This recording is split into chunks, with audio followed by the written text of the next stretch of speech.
William Bonville, 1st Baron Bonville, K.G. of Shute, Devon, was an English nobleman, soldier, and administrator. He was a staunch Yorkist during the Wars of the Roses, and was executed following the Lancastrian victory at the Second Battle of St. Albans by order of King Henry VI's Queen Consort, Margaret of Anjou. Origins. The Bonvilles were an old West Country family.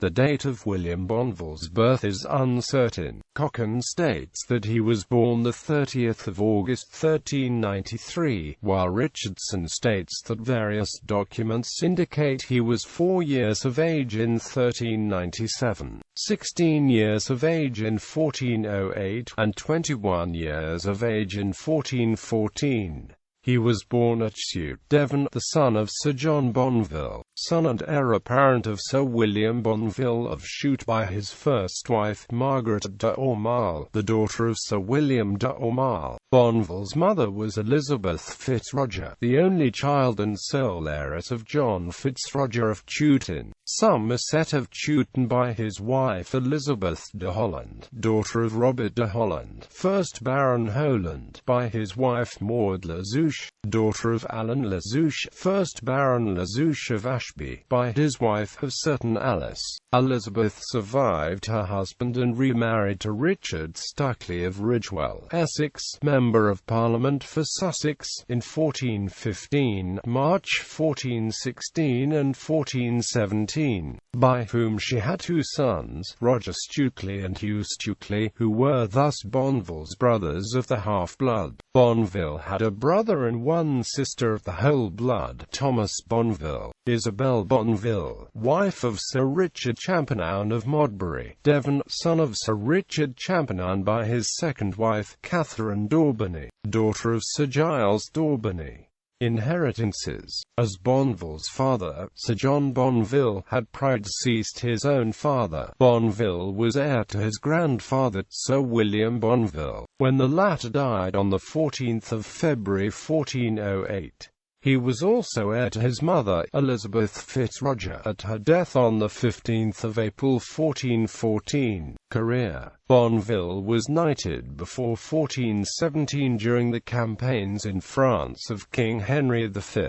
He was Knight of the Shire for Somerset in 1421, and for Devon in 1422, 1425 and 1427. In 1423 he was appointed by the king as Sheriff of Devon. He was Seneschal of Aquitaine at various times from 1442 to 1453, and Governor of Exeter Castle from 1453 to 61.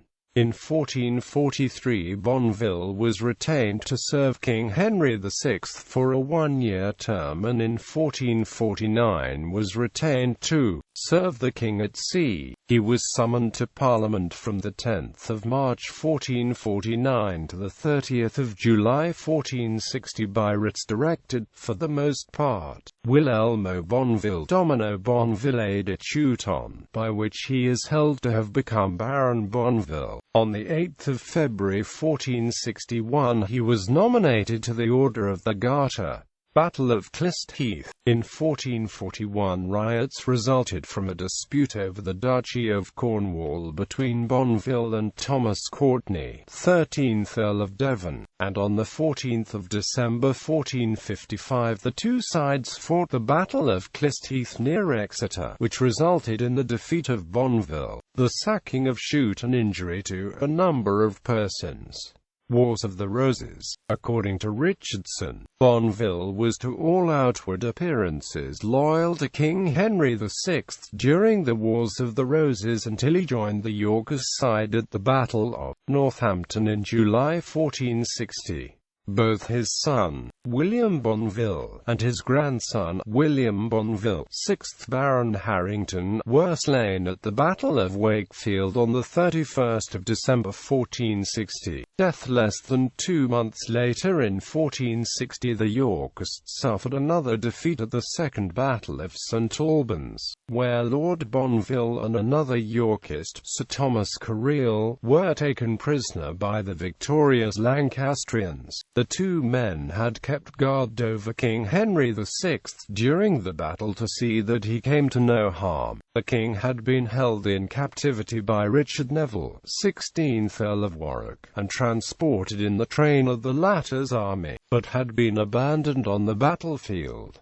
In return for the gallantry, the king promised the two men immunity. However, Queen Margaret, who was present at the battle, remembered that Lord Bonville had been one of the men who had held King Henry in custody after the Battle of Northampton in July 1460, and wanted revenge. Disregarding the king's promise of immunity, she gave orders for the beheading of Lord Bonville and Sir Thomas Carril the next day, the 18th of February 1461. It is alleged that she put the men on trial and appointed as presiding judge her 7-year-old son, Prince Edward. Their son, Margaret, is said to have inquired, "What death shall these knights die?" The young prince replied that they were to have the heads cut off, an act which was swiftly carried out, despite the king's pleas for mercy. Succession. Bonville was not attainted, as within 3 weeks of his death the Yorkist King Edward IV came to the throne. Bonville's widow, Elizabeth, was assigned a substantial dower in recognition of his services to the Yorkist cause. The barony passed su jury to his great-granddaughter, Cecily Bonville, the 7.5-month-old daughter of his grandson, William Bonville, 6th Baron Harrington, who had already succeeded su jury to the barony of Harrington following the death of her father at Wakefield in December 1460. In the space of little more than 6 weeks, Cecily Bonville thus became the wealthiest heiress in England. Having inherited the vast Bonville and Harrington estates, she became a royal ward, and on the 18th of July 1474, by order of King Edward IV, she was married to Thomas Grey, 1st Marquess of Dorset, the eldest son of Elizabeth Woodville, then the king's wife, by her first marriage to Sir John Grey of Groby. Marriages and children. Bonville married twice, firstly by contract dated the 12th of December 1414 to Margaret Grey, eldest daughter of the Marcher Lord Reginald Grey, 3rd Baron Grey de Ruth, and by his wife Margaret de Ros, daughter of Thomas de Ros, 4th Baron de Ros, by whom he had 1 son and 3 daughters. William Bonville, who married Elizabeth Harrington. Philippa Bonville, married firstly after the 12th of May 1427 William Grenville, Esq., of Bideford, Devon and Kilkhampton, Cornwall. Elizabeth Bonville, wife of Sir William Talboys, de jure Baron Kyme. Margaret Bonville, wife of Sir William Courtenay of Powderham. Secondly, Bonville married, before the 9th of October 1427, to Elizabeth Courtenay, the widow of John Harrington, 4th Baron Harrington, and daughter of Edward de Courtenay, 11th Earl of Devon. They had no issue. According to William Pole, writing in the early 17th century, Bonville also had an illegitimate son, John Bonville, by his mistress Elizabeth Kirby. Tristram Risdon, writing about the same time as Pole, calls her Kirby. Residences and landholdings. Bonville's principal residence was at the manor of Chewton Mendip, Somerset. He was also lord of the manors of Spontin and Hutton Bonville in Yorkshire.